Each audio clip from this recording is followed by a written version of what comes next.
تو عدالتیں جتنی جلدی ریلیف پی ٹی آئی کے لوگوں کو دے رہی ہے تو آپ کو تو پریشانی نہیں ہونا چاہیے. آپ جائیں گے ایک آدھ دن میں آپ کی ضمانت ہو جائے گی. بھلے آپ کے پاس سے غیر قانونی جو ہے وہ اسلحہ نکلے, آپ کے پاس سے شراب نکلے, آپ کے پاس سے جو چیز نکلے, کوئی بات نہیں, آپ کو ضمانت مل جائے گی.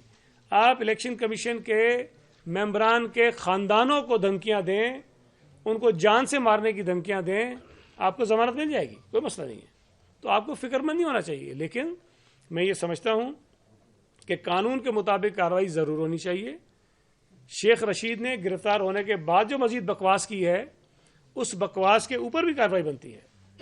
اگر شیخ رشید یہ کہہ رہا ہے کہ آصف علی زرداری عمران خان کو قتل کروانا چاہتا ہے, اور اگر شیخ رشید یہ کہہ رہا ہے کہ آصف علی زرداری نے اس کام کے لیے کسی دہشت گرد تنظیم کو پیسے دیے ہیں, تو اس کا مطلب یہ ہے کہ شیخ رشید کے پاس کوئی شواہد ہوں گے, کوئی گواہ ہوں گے کہ جی کس تنظیم کو پیسے دیے, کتنے پیسے دیے, کس طرح سے دیے. تو اگر وہ چیز پوچھنے کے لیے کوئی آپ کے خلاف ایف آئی آر کٹی ہے اور ایک سنگین الزام ہے ایک سابق صدر پاکستان پر, ایک پارٹی کے سربراہ پر, آپ کسی کو قتل کرنے کا الزام لگا رہے ہیں, جھوٹا الزام لگا رہے ہیں, اور آپ کہہ رہے ہیں ہم سے کوئی نہ پوچھے, تو میں یہ سمجھتا ہوں کہ بالکل قانون کے مطابق اس کی گرفتاری ہوئی ہے. میں تو یہ کہوں گا کہ شیخ رشید کے اور بھی جو کرتوت اور دھندے ہیں اس پر بھی اس کے خلاف کارروائی ہونی چاہیے. بلکہ آپ لوگ کبھی یار حلیم شاہ کا کوئی انٹرویو کر لو, ایک آدھا کوئی پوچھ لو اس سے, اس کی موبائل فون کے ہاتھ کر لو, شاید اس میں سے کوئی چیزیں آپ کی مل جائیں جو یہ ریاست مدینہ کے یہاں نام نہاد دعوے دار بنتے پھر رہے ہیں. اتنے بد کردار لوگ ہیں اور قوم کو انہوں نے پتہ نہیں کس راستے پہ لگایا ہوا ہے. میں یہ مطالبہ کرتا ہوں کہ شیخ رشید کے خلاف بھی سخت ترین کارروائی ہونی چاہیے, اور عمران خان بھی عدالت میں آئے اور عدالت میں آ کر یہ ثابت کرے کہ جو الزام آصف علی زرداری کے اوپر اس نے لگایا ہے اس کے پاس کیا شواہد ہیں. صرف اور صرف جو میری رائے ہے, سمجھتے ہیں کہ آصف علی زرداری جو کچھ عرصہ پہلے عمران خان کی بندوق کے نشانے پر تھا, تب آصف علی زرداری اس کی بندوق کے نشانے پہ تھا. آج جو ہے یہ آصف علی زرداری کے بندوق کے نشانے پر خود ہی اپنے آگے بیٹھ گیا کہ میں آصف علی زرداری کے بندوق کے نشانے پر ہوں. ہم نے تو کچھ نہیں کہا ہے. تو اس کے حواس پر آصف علی زرداری طاری ہے. اس کو یہ پتہ ہے کہ اس کی حکومت کے خلاف عدم اعتماد کی تحریک جو کامیاب ہوئی ہے اس میں پاکستان پیپلز پارٹی, آصف علی زرداری اور چیئرمین بلال بھٹو زرداری کا ایک مرکزی کردار ہے, اور انہوں نے تمام جماعتوں کو اکٹھا کیا اور عمران خان کی ناجائز وزارت عظمیٰ کے دور کو ختم کیا.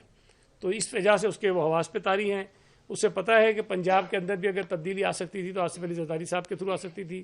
اسے یہ محسوس ہو رہا ہے کہ بلوچستان کے اندر بھی اگر پیپلز پارٹی کی طرف لوگ آ رہے ہیں تو آصف علی زرداری صاحب کی محنت سے آ رہے ہیں. اسے یہ پتہ ہے کہ صوبہ سندھ میں پیپلز پارٹی اگر مضبوط ہو رہی ہے تو آصف علی زرداری کی محنتوں کی وجہ سے ہو رہی ہے. اسے یہ پتہ ہے کہ پنجاب میں پیپلز پارٹی کا ریوائول جو اس کو ہوتا ہوا نظر آ رہا ہے وہ آصف علی زرداری اور بلال بھٹو زرداری کی کاوشوں کی وجہ سے ہو رہا ہے. تو اس سے یہ اندازہ ہے کہ اگر میں آصف علی زرداری کو ہٹ نہیں کروں گا, اس پر اتنے غلیظ الزامات نہیں لگاؤں گا, تو آصف علی زرداری عمران خان کی سیاست کو خاک میں ملا دے گا. یہی وجوہات ہیں جس کی بنا پر وہ یہ ساری بدتمیزیاں بےہودگیاں بچا رہا ہے. بہت شکریہ. جی جی جی سر. آپ نے بڑی اچھی بات کی کہ الزامات لگائے گئے, ماضی میں بھی پیپلز پارٹی پہ بہت سارے الزامات لگائے جاتے رہے, لیکن 2008 میں پیپلز پارٹی نے کہا کہ ہم سیاسی وکٹمائزیشن کے خلاف ہیں. اس کے بعد پھر آپ کی حکومت رہی اور ہم نے یہ دیکھا کہ کبھی بھی سیاسی وکٹمائزیشن نہیں کی گئی 2008 سے 13 کے دوران. اس کے بعد اب جو آپ اتحادی حکومت کا حصہ ہیں, ایک تو یہاں پہ معیشت ابھی تک حکومت کنٹرول کرنے میں ناکام رہی ہے, ڈالر کو کنٹرول نہیں کیا جا رہا, مہنگائی میں دن بدن اضافہ ہو رہا ہے. اس پہ ایک تو آپ کا یہ بتانا پوچھنا یہی تھا کہ اس پہ پیپلز پارٹی کہاں پہ کھڑی ہے, اور دوسرا اس موجودہ دور میں جب آپ کو جو ہے وہ مہنگائی اور معیشت پہ توجہ دینی چاہیے تھی, ہمیں نظر یہ آ رہا ہے کہ حکومت کی توجہ جو ہے وہ معیشت کی بجائے سیاسی وکٹمائزیشن پہ ہے. اس پہ آپ کیا کہیں؟ دیکھیں, ایک تو جو معیشت میں بعد میں آتا ہوں, پہلے ذرا آپ کی جو پولیٹیکل وکٹمائزیشن کی آپ نے بات کی ادھر آ جاؤں. میں آج بھی یہ سمجھتا ہوں ایز اے پولیٹیکل ورکر کہ سیاسی انتقامی کارروائیاں بالکل بھی نہیں ہونی چاہیے. پیپلز پارٹی نے اگر ماضی میں یہ دعویٰ کیا تو ہم نے اس کو ثابت بھی کیا, لیکن اس کا مطلب یہ تو نہیں ہے کہ کوئی بھی شخص قانون اپنے ہاتھ میں لے لے اور آپ اس کو کہیں کہ نہیں ہم اس سے نہیں پوچھیں گے. آپ اس الزام کی ذرا سنجیدگی اور نوعیت کا تو اندازہ لگائیں نا. اگر خدا نہ کرے اس نالائق بزدل سلیکٹڈ سابق وزیر اعظم کو کچھ ہو جائے تو یہ سیدھا الزام ہماری قیادت کے اوپر آ جائے گا. اس لیے یہ بہت ضروری ہے کہ یہ جو جھوٹا الزام اس آدمی نے لگایا ہے اس کی تحقیقات ہونی چاہیے اور قوم کو پتہ چلے کہ وہ جھوٹ بول رہا ہے. اور اگر کوئی اور آدمی اس کے اس الزام کو شہادتیں فراہم کر رہا ہے, گواہیاں دے رہا ہے کہ یہ کر دیا ہے, تو اس سے بھی پوچھا جانا چاہیے کہ وہ کس بنیاد پر یہ الزام لگا رہا ہے. اس الزام کو جھوٹا ثابت کرنا ہمارے لیے بہت ضروری ہے اور یہ پاکستانی کی قوم کے لیے بڑا ضروری ہے کہ کام ہو. اس کو آپ پولیٹیکل وکٹمائزیشن نہیں کہہ سکتے ہیں. اگر تو سیاسی انتقامی کارروائی کرنی ہوتی تو انہوں نے پتہ نہیں کیا کیا بکواس یہ کرتے رہے ہیں, جھوٹے الزام لگاتے رہے ہیں. ہم نے سارے الزام برداشت کیے, لیکن میرا یہ خیال ہے کہ اس الزام کو اس طرح ہم بالکل سرسری طور پر اگنور نہیں کر سکتے, اس کو سنجیدہ لینے کی ضرورت ہے. دوسری جو آپ نے IMF کی بات کی, معیشت کی بات کی ہے, دیکھیں معیشت کو سب جانتے ہیں کہ اس نہج پہ پہنچانے والی PTI ہے اور عمران خان ہے. عمران خان کے اپنے دور حکومت میں معیشت کا جنازہ نکلنا شروع ہو گیا تھا. جتنے قرضے عمران خان کی حکومت نے 3.5 برسوں میں لیے, اتنے قرضے پیپلز پارٹی PMLN کی حکومت کے 10 سالوں میں بھی نہیں لیے تھے. اس سے زیادہ قرضہ انہوں نے لیا تھا. اور IMF کے پاس جا کر جو معاہدہ سخت شرائط پہ ہوا تھا وہ PTI نے کیا تھا, اور PTI نے ان شرائط پر عمل درآمد بھی شروع کر دیا تھا. اور وہ اسٹیٹمنٹ ان کے ریکارڈ پر ہیں, شوکت ترین کے بھی, عمران خان کے بھی, کہ جی وہ سخت اقدامات کیوں کر رہے ہیں. اگر وہ بیانات آپ چلا لیں آج کے دنوں میں تو آپ کو لگے گا کہ عمران خان اور شوکت ترین آج کی حکومت کے اقدامات کو ڈیفینڈ کرتے ہوئے آپ کو نظر آئیں گے. لیکن عمران خان کو جب یقین ہوا کہ اس کی حکومت جا رہی ہے تو اس نے اس ملک کو مصیبت میں دھکیلنے کے لیے, معیشت کو برباد کرنے کے لیے IMF کے اس معاہدے کی خلاف ورزی کی تاکہ پاکستان اور مشکل میں آ جائے. اور اس کے جو خمیازہ ہے وہ ہم اور آپ اس وقت سب بھگت رہے ہیں. اس وقت یقیناً ملک میں بہت زیادہ مہنگائی ہے, اس میں کوئی دوسری رائے نہیں ہے. اس ملک کے عام لوگ, غریب لوگ, ایون جو مڈل کلاس کے لوگ ہیں وہ بہت مشکلات کا شکار ہیں, اس میں کوئی دوسری رائے نہیں ہے. لیکن اگر یہ حکومت IMF کے ساتھ معاہدے میں نہیں جاتی تو ہماری معیشت کو جو سپورٹ اس وقت درکار ہے ہم شاید وہ سپورٹ نہیں لے سکیں گے. IMF کے ساتھ معاہدہ کرنے کے بعد یقینی طور پر کچھ مزید مشکلات ہمارے شہریوں کے اوپر آئیں گی, لوگوں پر آئیں گی, لیکن اس سے ہوگا یہ کہ ہماری معیشت کو سنبھالا ملے گا اور آگے جو ہے ان دا لانگ رن جا کر اس کے جو تھوڑے بہت جو ہمارے پر پریشرز ہوں گے وہ کم ہونا شروع ہو جائیں گے اور معیشت میں کچھ بہتری کے امکانات آ جائیں گے. جی اجاز بھائی کے بعد خالد بھائی. جی پاکستان پیپلز پارٹی جو ہے وہ جمہوری روایات کی حامی رہی ہے اور ہمیشہ الیکشن کی طرف جاتی ہے, اور ان کی جو خواہش ہوتی ہے وہ بھی یہی ہوتی ہے کہ جمہوری انداز سے ساری چیزیں چلیں. 2 صوبوں میں جو گورنمنٹ ہے وہ نظام گورنمنٹ ہے وہ انتخابات کرانے کے لیے نہیں جا رہی, جبکہ وفاق میں بھی یہی ماحول بنایا جا رہا ہے. کیا آپ بھی سمجھتے ہیں کہ آپ کی پارٹی کا بھی یہی موقف ہے کہ صوبوں کو ان کا حق نہیں دینا چاہیے اور انتخابات نہیں ہونے چاہیے؟ دیکھیں میری رائے میں آئین میں جو طریقہ کار متعین ہے الیکشنز کرانے کا وہ الیکشنز ہونے چاہیے. پنجاب میں بھی الیکشنز ہونے چاہیے, KPK میں بھی الیکشنز ہونے چاہیے, جو سیٹیں انہوں نے خالی کی ہیں اس کے اوپر ضمنی الیکشنز ہونے چاہیے. اور اس کے بعد جب عام انتخابات کا وقت آئے گا پنجاب اور KP تو اسے نکل جائیں گے, لیکن نیشنل اسمبلی کے, بلوچستان کے اور سندھ اسمبلی کے جو الیکشنز ہیں وہ وقت پر ہونے چاہیے. اور یہ جو بھی کرائسس لوگ کہتے ہیں میرا خیال ہے کہ جب وقت پر الیکشنز ہوتے جائیں تو شاید ہم بہت ساری چیزوں سے بچ جائیں گے.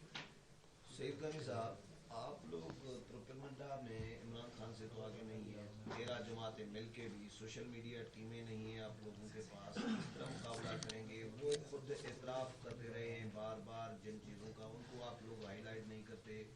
عمران خان کی حکومت گئی تھی تو شیخ رشید نے کہا تھا کہ عمران خان ان حکومت کے لیے بارودی سرنگیں بچھا کے گئے ہیں. یہ چیزیں ہائی لائٹ کرنے والی ہیں, وہ تو آپ کر نہیں سکتے. عوام کے جو مسائل ہیں وہ دن بدن 13 جماعتیں بڑھا رہی ہیں, تو کس طرف لے کے جا رہے ہیں ان کو؟ دیکھیں پہلی بات جو آپ نے کہی کہ عمران خان کے پروپیگنڈے کا جواب نہیں دے سکتے، میرا خیال ہے کہ اس کو میں اس طرح کہوں گا کہ عمران خان جتنی بے شرمی سے، ڈٹائی سے، بے حیائی سے جھوٹ بولتا ہے، اتنا جھوٹ بولنے کے لیے آپ کو بھی اتنا ہی بے شرم ہونا چاہیے، بے حیا ہونا چاہیے، ڈھیٹ ہونا چاہیے جتنا عمران خان ہے.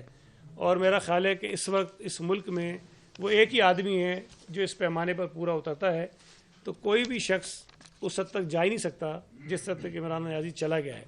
تو اس کو بالکل ہم نہیں پہنچ سکتے، لوگ کان پکڑیں گے. اب جو آدمی مطلب اللہ معاف کرے لکھ کے دیا ہوا ہے کہ بیٹی ہے، کیس ہارا ہوا ہے، کورٹ میں کہتا ہے مجھ سے تو پوچھو ہی مت، اس لیے کہ میں نے تو استعفیٰ دے دیا ہے اور میں تو الیکٹڈ ریپرزینٹیٹیو ہی نہیں ہوں. تو اس قسم کی چیزیں جو آدمی کر سکتا ہو، ساری زندگی جس نے کس گند میں گزاری ہو، اب ٹوٹلی اس کے الٹ آ کے وہ باتیں کرتا ہو، تو اس کا تو کوئی مقابلہ ہم واقعی نہیں کر سکتے ہیں. لیکن ہم جو حقائق ہیں وہ لوگوں کے سامنے رکھتے ہیں. لیکن بدنصیبی کی بات یہ ہے کہ آج کل سوشل میڈیا پہ اور خاص طور پہ کچھ الیکٹرانکس چینلز پہ بھی یہ جھوٹ بدتمیزی جو ہے وہ زیادہ اچھل جاتا ہے اور حقائق جو ہے وہ کہیں پیچھے رہ جاتے ہیں. لیکن میں یہ سمجھتا ہوں کہ اس ملک کے لوگوں کی اکثریت جو ہے وہ اس بات کو محسوس کرتی ہے کہ عمران خان کا جو راستہ ہے وہ اس ملک کو تباہی کی طرف لے کے جا رہا ہے. اور یہ میں ہمیشہ کہتا ہوں کہ عمران خان کی جماعت کو ٹھیک ہے سپورٹ ضرور حاصل ہے، لیکن جو یہ کہتے ہیں کہ جی اس کی ویو ہے، اس کی مقبولیت، ایسا نہیں ہے. ابھی کراچی میں، حیدرآباد میں جو شہری علاقے ہیں وہاں الیکشنز ہوئے ہیں، آپ نے دیکھ لیا کہ پی ٹی آئی وہاں کہاں کھڑی ہے. تو مقبولیت ان کی کوئی اتنی خاص نہیں ہے، لیکن یہ کہ جو ہوا اس نے بنایا ہوا ہے 24 گھنٹے ٹی وی پہ بیٹھ کے کیمرے کے سامنے بیٹھ کے جو پریس کانفرنس کرتا ہے بجائے صحافیوں کے سامنے بیٹھ کے کرنے سے، اس کا علاج کسی کے پاس کوئی نہیں ہے. جی پاکستان پیپلز پارٹی اپنی ابتدا سے لیفٹ آف دی سینٹر یا لیفٹ اورینٹڈ جماعت سمجھی جاتی رہی ہے، لیکن پچھلے کچھ عرصے سے ہم نے دیکھا ہے کہ آپ سمیت پیپلز پارٹی کے بہت سے معتدل رہنما مذہب کارڈ استعمال کرنا شروع ہو گئے ہیں. ایسا کیوں ہے اور کیا یہ بدقسمتی نہیں ہے کہ پیپلز پارٹی جیسی جماعت بھی وہیں آ کر کھڑی ہو جائے انہی مذہبی قوتوں کے ساتھ جن کا وہ نشانہ رہی ہے؟ نہیں، میرا نہیں خیال ہے کہ پاکستان پیپلز پارٹی مذہب کارڈ استعمال کرتی ہے. لیکن اگر کوئی آدمی ریاست مدینہ کا نام لے اور خود وہ بد کردار ہو، کرپٹ ہو، چور ہو، جھوٹا ہو، مکار ہو، بے ایمان ہو، اور آپ یہ کہیں میں اس کو یہ بھی نہ کہوں، میں تو یہ نہیں کہہ رہا کہ بھائی تم ریاست مدینہ کا نام مت استعمال کرو. بھائی کرنا ہے تو پھر ایسے اس طرح کے اپنے اندر وہ پیدا بھی کرو نا، اپنی خصلتیں بھی ایسی کرو آپ. تو یہ میرا نہیں خیال ہے کہ مذہب کارڈ ہے. لیکن جن لوگوں کو وہ گمراہ کرنا چاہتا ہے ریاست مدینہ کا نام لے کر، اگر ہم ان کو یہ بتاتے ہیں کہ بھئی عمران خان اصل کردار تو اس کا یہ ہے، نہ اس کو نماز پڑھنے آتی ہے، نہ وہ اتنی نماز پڑھتا ہے، نہ وہ پتہ نہیں کسی طرح سے وہ مذہب کو فالو کرتا ہے، تو ویسے وہ کہے کہ بھئی ٹھیک ہے میں ایک سیاسی جماعت کا سربراہ ہوں، میں ریفارمز لے کر آؤں گا، میں یہ ٹھیک کروں گا، میں وہ ٹھیک کروں گا. سارا دن نام لیتا ہے نبی کریم صلی اللہ علیہ وسلم کے، حرکتیں اس کی جو ہیں وہ پتہ نہیں کس قسم کی ہیں. تو یہ نہیں مذہب کارڈ ہے. یہ میں سمجھتا ہوں کہ ہم لوگوں کو حقائق بتانے کی کوشش کرتے ہیں. ایک طرف سولنگی صاحب کہتے ہیں کہ آپ اس کو پروپیگنڈے کا مقابلہ نہیں کر رہے ہو، دوسری طرف اگر آپ صحیح بتاتے ہیں تو آپ کہتے ہیں کہ یہ بھی آپ غلط کرتے ہو. تو میرا خیال ہے کہیں تو ہمیں تھوڑا سا ایڈجسٹ ہونے دیں. غنی صاحب یہ بتائیے گا کہ آپ کے پچھلے دور میں آئی پی پائپ لائن کا منصوبہ فائنلائز ہوا. اب ایران کہہ رہا ہے کہ 2024 مارچ تک پاکستان پہ 18 ارب ڈالر کا جرمانہ ہوگا اگر یہ پاکستان کمپلیٹ نہیں کرتا. اس وقت ایران یہ بھی آفر کر رہا ہے کہ ان کے بارڈر ایریاز کے ساتھ جتنے بھی دیہات ہیں، علاقے ہیں، ہم انہیں فری بجلی بھی دے رہے ہیں. اس وقت سب سے زیادہ مشکل حالات عوام کے ہیں اور ان کو کنسرن ہے مہنگی بجلی سے، مہنگی چیزوں سے. تو اس طرح کے پلان جو آپ نے ہی اپنی پچھلی حکومت میں سٹارٹ کیے تھے ان کے اوپر امپلیمنٹ کریں گے یا نہیں کریں گے؟ کیونکہ حکومت کا حصہ ہے اس وقت آپ، اور آپ کی پارٹی کا کیا سٹینڈ ہے ایران سے تجارت کے؟ دیکھیں، ایک تو جو آپ سوال کیا ہے میرے پاس اس کی کوئی لیٹسٹ انفارمیشن تو نہیں ہے کہ میں اس پہ زیادہ کوئی آپ کو بات کر سکوں. لیکن یہ فیکٹ ہے کہ پاکستان کو اس وقت کرائسس کا سامنا ہے. گیس کے کرائسس ہیں ہمارے پاس، اور جو انرجی بھی ہمارے پاس ہے، بجلی بھی ہے، وہ ہم مہنگے فیول سے بنا رہے ہیں اور اس کی کاسٹ ہمیں بہت زیادہ بٹھا رہی ہے. اور یہ جو آپ کا امپورٹ اور ایکسپورٹ کا جو کرنٹ ڈیفیسٹ ہے اس میں بھی ایک بہت بڑی وجہ آپ کی بجلی بھی مہنگی بجلی ہے وہ بھی ہے.